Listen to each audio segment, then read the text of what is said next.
For this video, I have two DIYs for you, and they're both really, really pretty, but they go so good together. One I found on Pinterest, which led me to Kirkland's website. They are $50 a panel, the mirrors are, and on Wayfair, the mirrors are like $80 a panel. And I made some shelves to go under this set if you wanted to kind of change it up a little bit. And I'm going to jump into the video right now.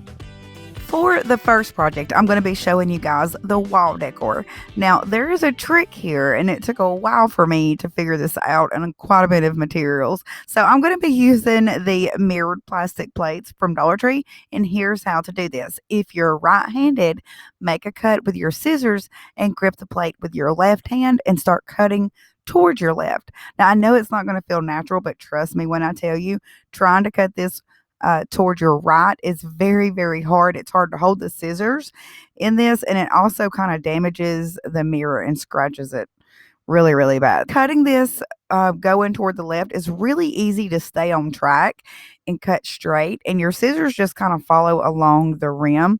Also, it's easier if you want to go ahead and cut the plate in half and then start cutting to the left. I did it both ways. So after my rim is cut, then I cut the trim in a quarter piece, and I use that piece as a guide to cut 3 more, giving me a total of 4 pieces of trim. Now I place 2 of these together at the top and bottom, creating like a football shape. Then I cut some of my scrap pieces into thin strips, and I would bend the plastic strip to make a V shape.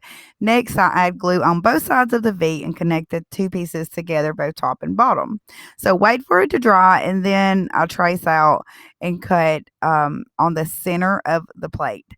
Now, these don't have to be perfect because you're going to have plenty of playroom on each side, so a rough cut is good.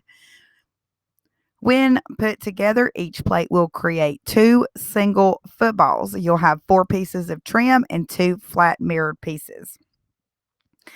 Now all you do is take your flat mirror and lay it on the back of the trim.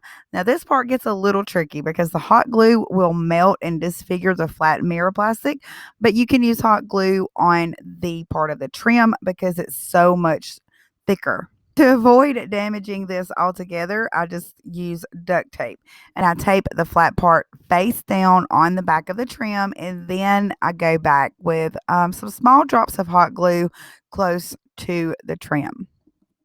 Next, you'll just want to line each of your football pieces like in a row and then glue the front edges together at the top and bottom where they meet. Now, this will be very fragile, so let it dry and then flip it over. And now just grab some cardboard. I used like a Cheerio box, and I made small, thin strips of cardboard, and I duct taped the cardboard to like 2 pieces, creating a bridge connecting each one of them together.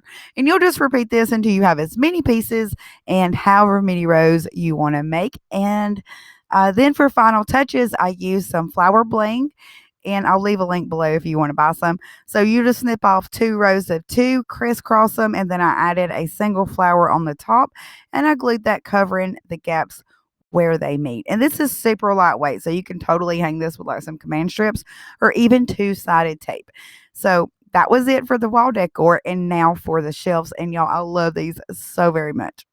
For this project, I'll be using these mirrored plates from the wedding section of Dollar Tree. So for each shelf, you'll need 1 plate. I cut out 2 half circles on each plate, and then I set those to the side and grabbed some wooden signs from Dollar Tree. So I traced out the mirrored half circle.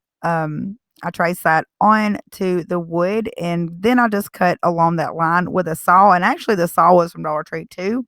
So I just went nice and slow making this cut. Every so often, I would have to use my hand to apply pressure near the cut and kind of just pull and tear the wood off. Well, this is actually particle board, or I wouldn't be able to do this. It was pretty easy to do. So I done that so my saw would fit a lot easier as I was making this cut. And I repeated this 6 times for my 3 shelves. And I did the same thing with foam board. I just traced and cut out the same shape. Now for the foam board, I made 3 for each shelf, giving me a total of 9 foam pieces. So now everything is prepped and ready. So I just start putting everything together. Once you get that out the way, then the rest of it's really, really easy. So first, I glue the mirror plastic on one side of the wood with clear adhesive glue, not hot glue, because this will melt. So you want to be sure to use something besides hot glue. So then I flip it over and I start gluing the 3 pieces of foam to the wood with hot glue, actually, because that's not plastic. So I glue the 3 pieces of foam, kind of sandwiching those in because I top it off with the on the other side with another piece of wood. So after those are all glued together, then I cut a strip of cardboard and I'm going to glue that along the front, covering the foam. So once my cardboard is in place, then I'm just going to glue some 1-inch mirrors, some like little craft mirrors around the front with some clear glue and hot glue. And then I add some mosaic adhesive mirrors around the edges just to kind of trim it out and tie it all in together. Next, I take 2 of the 8x6 canvases and I rip the fabric off and I strip it down to just the wood. I make marks along the wood, where I'm gonna make my cuts, and what I'm gonna be making are L brackets, and you can create 4 L brackets per canvas. So here's 1, 2, 3, and 4. So I'm just gonna make those cuts, and for the other canvas, I make marks across from one another like you see in this picture. Now, if it had have been a little bit shorter, I just would have cut the canvas in half, but I didn't need the brace bars to be that long. So, well, I didn't need the little arms to be that long. So I'm going to be using these for brace bars. I should have cut out or like notched out some places in my foam board for this, but I wasn't sure how I was going to do this at the time. So then I had quite the trial and error experience trying to figure this out. So I lay my brace bar on the back shelf to see where my arms was going to go in and I mark it. And then with a large drill bit, I cut holes and I drill through the foam. Now, the foam went through this really, really easy. You could prep it so you wouldn't have to use a drill, but this was pretty easy to do. I had to do this a couple of times so that my wood would fit in those holes. And also, you want to cut the back end of the foam, that's going to be like closest to the wall. You want to make that a little bit shorter than I did. That can totally be prevented if you just trim it just a little bit more than I did. So your wood will have enough room to fit and lay inside of it and be flush with the rest of the wood. Now I fill the holes in with some hot glue and I stick my brace bar in and then I seal it with a generous amount of hot glue, making sure it's not going to go anywhere. I added some hanging brackets on the back of the wood, the kinds that you can find like in the little picture frames from Dollar Tree or the little hanging kit in the hardware section. You can also use command strips, and I'll share that in just a moment. Next, I glue the other mirror piece on the back.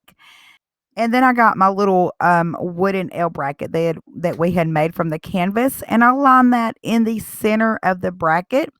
And then I drill some small pilot holes to prevent the wood from cracking.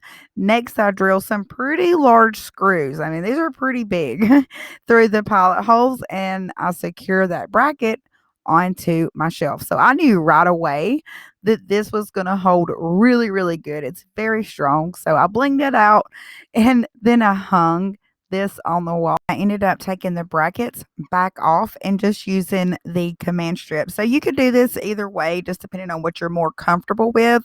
I used a generic brand from Walmart that came with like 12 of them in a pack for $5. And these are 5-pound um, command strips.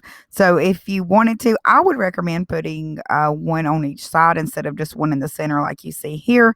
When I hung them up for the pictures, that's what I did. I did put one on each side and I was able to easily put stuff on it and not even think twice about it. I did have some things that didn't look right because they were too big sitting on the shelves that you're not seeing. Anyway, that's what I did. And again, you just go with what you're comfortable with doing, but command strips is a great idea. I'm trying to get to where I use more command strips. I hope you guys enjoyed this video. If you did, please take the time to slap a like on it. I have something very different coming out tomorrow, a product review of a massage chair. So I'm really excited to show you guys that. But if I don't see you in that video, I'll see you in another DIY video very soon. I love you guys so much. Stay blessed and take care.